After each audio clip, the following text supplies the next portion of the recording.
சங்கீதம் 104. என் ஆத்துமாவே கர்த்தரை ஸ்தோத்திரே. என் தேவனாகிய கர்த்தாவே, நீர் மிகவும் பெரியவராயிருக்கிறீர். மகிமையும் மகத்துவத்தையும் அணிந்து கொண்டிருக்கிறீர். ஒளியை வஸ்திரமாக தரித்து வானங்களை திரையைப் போல் விரித்திருக்கிறீர். தமது மேல் வீடுகளை தண்ணீர்களால் மச்சுப்பாவி மேகங்களை தமது ரதமாக்கி காற்றினுடைய செட்டைகளின் மேல் செல்லுகிறார். தம்முடைய தூதர்களை காற்றுகளாகவும் தம்முடைய ஊழியக்காரர்களை அக்கினி ஜுவாலைகளாகவும் செய்கிறார். பூமி ஒருபோதும் நிலை பெறாதபடி அதன் ஆதாரங்கள் மேல் அதை ஸ்தாபித்தார். அதை வஸ்திரத்தினால் மூடுவது போல ஆழத்தினால் மூடினீர். பர்வதங்களின் மேல் தண்ணீர்கள் நின்றது. அவைகள் உமது கண்டிதத்தால் விலகியோடி உமது குமுறலின் சத்தத்தால் விரைந்து போயிற்று. அவைகள் மலைகளில் ஏறி பள்ளத்தாக்குகளில் இறங்கி நீர் அவைகளுக்கு ஏற்படுத்தின இடத்தில் சென்றது. அவைகள் திரும்பவும் வந்து பூமியை மூடிக்கொள்ளாதபடி கடவாதிருக்கும் எல்லையை அவைகளுக்கு ஏற்படுத்தினீர். அவர் பள்ளத்தாக்குகளில் நீரூற்றுகளை வரவிடுகிறார். அவைகள் மலைகள் நடுவே ஓடுகிறது. அவைகள் வெளியின் ஜீவன்களுக்கெல்லாம் தண்ணீர் கொடுக்கும்.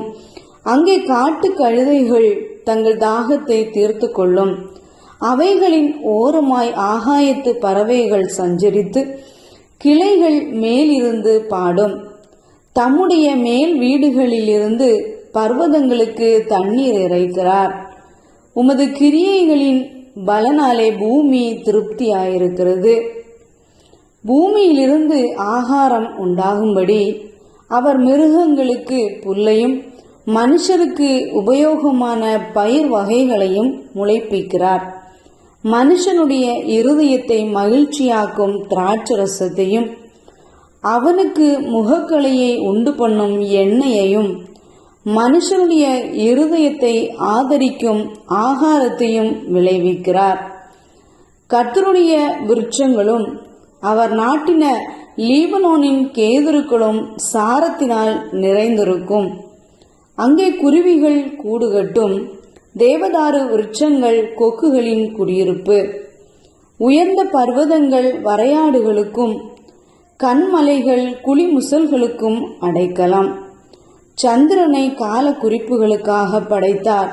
சூரியன் தன் அஸ்தமனத்தை அறியும். நீர் இருளை கட்டளையிடுகிறீர். ராக்காலமாகும். அதிலே சகல காட்டு ஜீவன்களும் நடமாடும். பால சிங்கங்கள் இறைக்காக கர்ஜித்து தேவனால் தங்களுக்கு ஆகாரம் கிடைக்கும்படி தேடும். சூரியன் உதிக்கையில் அவைகள் ஒதுங்கி தங்கள் தாவரங்களில் படுத்து கொள்ளும். அப்பொழுது மனுஷன் சாயங்காலம் மட்டும் தன் வேலைக்கும் தன் பண்ணைக்கும் புறப்படுகிறான்.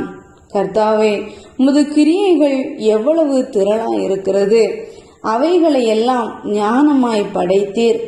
பூமி உம்முடைய பொருட்களினால் நிறைந்திருக்கிறது. பெரிதும் விஸ்தாரமுமான இந்த சமுத்திரமும் அப்படியே நிறைந்திருக்கிறது.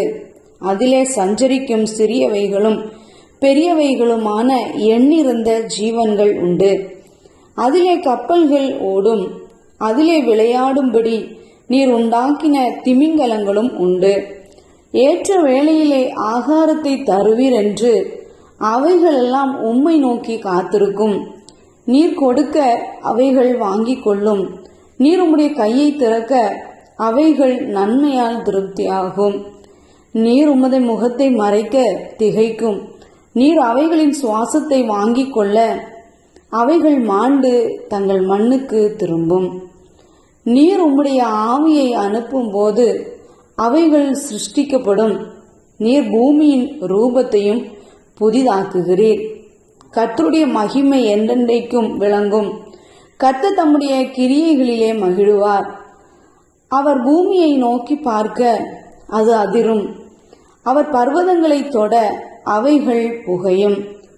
நான் உயிரோடு இருக்கும் மட்டும் என் கர்த்தரை பாடுவேன். நான் உள்ளளவும் என் தேவனை கீர்த்தனம் பண்ணுவேன். நான் அவரை தியானிக்கும் தியானம் இனிதாயிருக்கும். நான் கர்த்தருக்குள் மகிழுவேன்.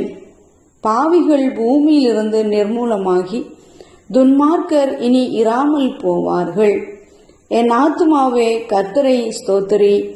அல்லேலூயா.